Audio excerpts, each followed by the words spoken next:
end. Today I'd like to talk about the skull structure around the eyes that will help a lot in drawing.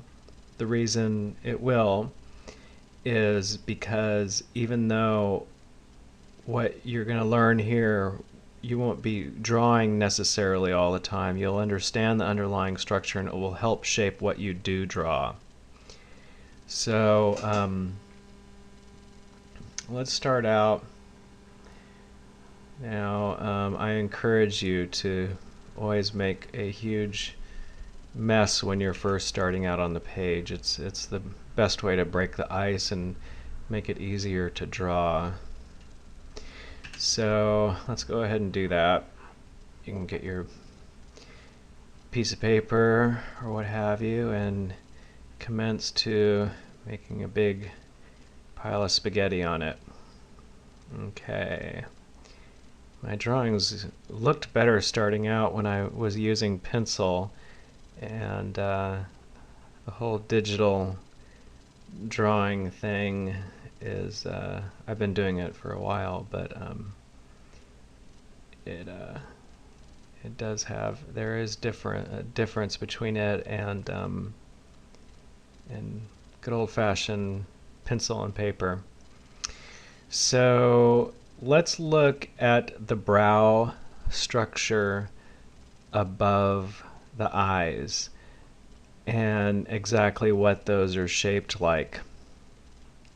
Now, overall, the head is spherical in shape, and overall, you know, it's hardly a ball, though. You know, the overall shape would be more like kind of an upturned teardrop shape, and but as you zoom in for detail, the eye region is more flattened out like a windshield. There is a little bit of curvature that follows the skull, and this is no exception for the protruding brow structure above the eye. So let's look at exactly what that is shaped like.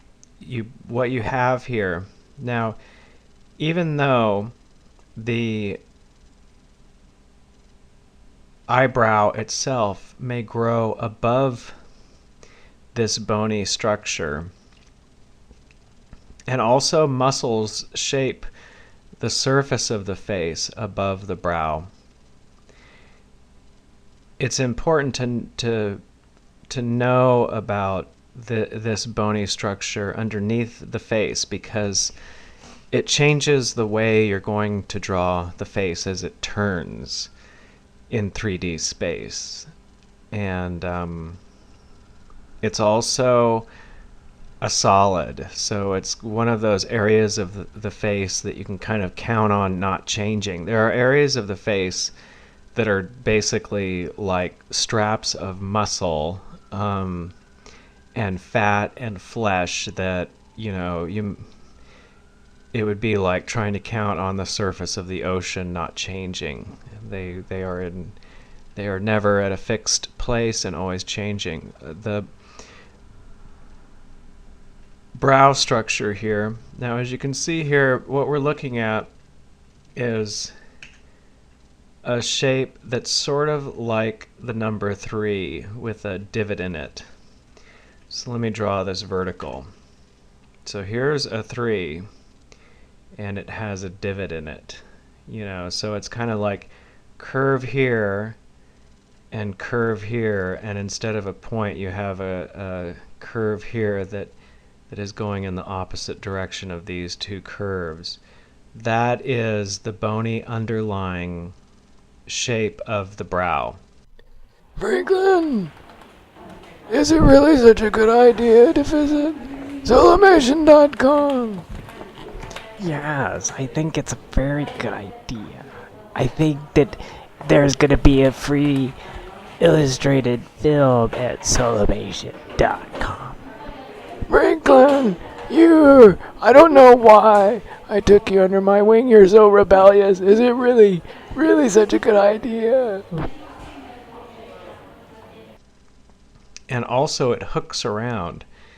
It follows along the side of the face, kind of like the way the car door is angles off from the front of the car. These sides here kind of angle off to the side of the face. So like this here is going at the front of the face, but then these kind of go off to the side here along the side of the face. And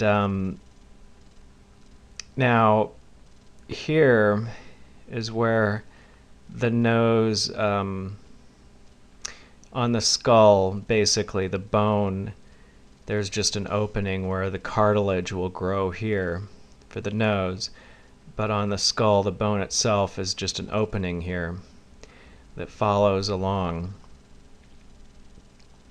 And then you have the opening for the eye. In general it's somewhat square, but instead of, you see this line here, instead of following this line, it angles up like this. And again, it wraps around to the side of the face. The opening here, even though the eyes are kind of on this flat area in front, the eye opening will change angle and go along the side of the face here. So there are the eyes opening of the skull. So, and here's the rest of the skull. I'm just going to draw the rest of the skull here to let you recognize what I'm drawing here.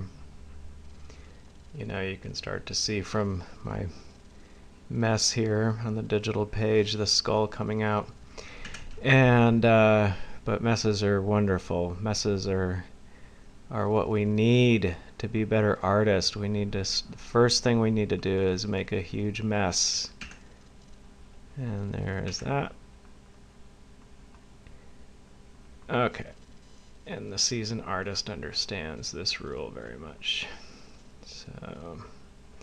So this is the basic underlying bony structure around the eyes. And by